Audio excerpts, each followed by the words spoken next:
Naglalakad ako sa mundong puno ng tingin. Bawat galaw, bawat habang laging sinusuri.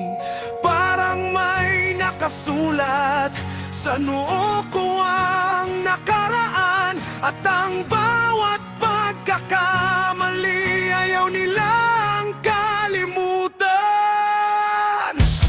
Hindi nila nakikita ang pusong nasugatan, ang kwento sa likod ng bawat aking pinagdaanan. Mabilis pumatol, mabilis magbigay ng pangalan, kahit hindi alam ang tunay na dahilan.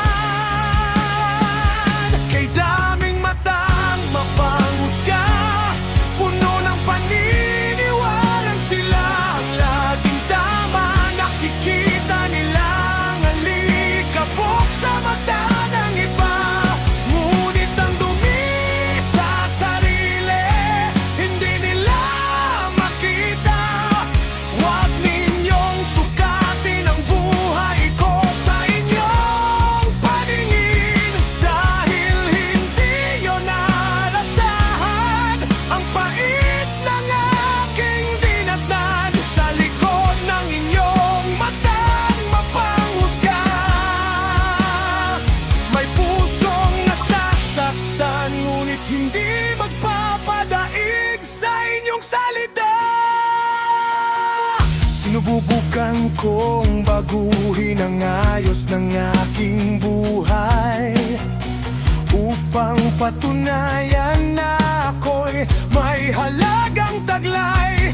Pero parang anino ang nakaraan kong dala. Sa bawat paglingon, ito'y laging sumasama. Sabi nila ako'y ganito, sabi nila ako'y ganyan. Ginawa nilang kwento ang bawat bahagi ng akin. Akala nila alam nila ang lahat ng tungkol sa akin, pero ang katotohanan ay nakatago pa rin sa akin. Kay daming matang mapanghusga, puno ng paniniwalang sila ang laging tama. Nakikita nila ang alikabok sa mata ng iba, ngunit ang dumi sa sarili hindi nila makita. Huwag ninyong sukatin ang buhay ko sa inyong paningin, dahil hindi yun nalasahan ang pait ng aking dinatnan sa likod ng inyong matang mapanghusga. May pusong nasasaktan, ngunit hindi magpapadaig sa inyong salita. Hindi ko kailangang ipaliwanag ang sarili ko sa mga taong sarado ang isip at mata. Ang Diyos lang ang nakakaalam ng laman ng puso ko, at Siya lang ang tanging dapat sumuri at humatol. Ang inyong mga tingin ay parang punyal na matalim, ngunit ito'y magiging lakas ko sa bawat araw na darating. Dahil ang taong walang pahid at malinis ang budhi, siya lang may karapatang bumato sa akin ng bato. Kay daming matang mapanghusga, puno ng paniniwalang sila ang laging tama. Nakikita nila ang alikabok sa mata ng iba, ngunit ang dumi sa sarili hindi nila makita.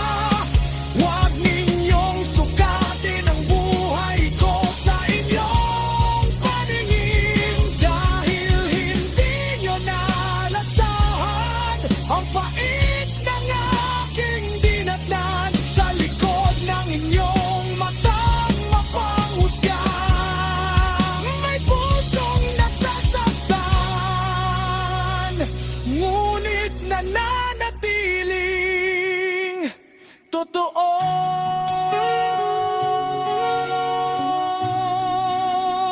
kitang mapanghusga.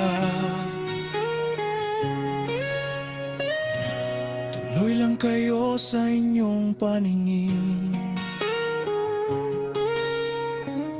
pero ang katotohanan ay sa akin pa rin mananatili.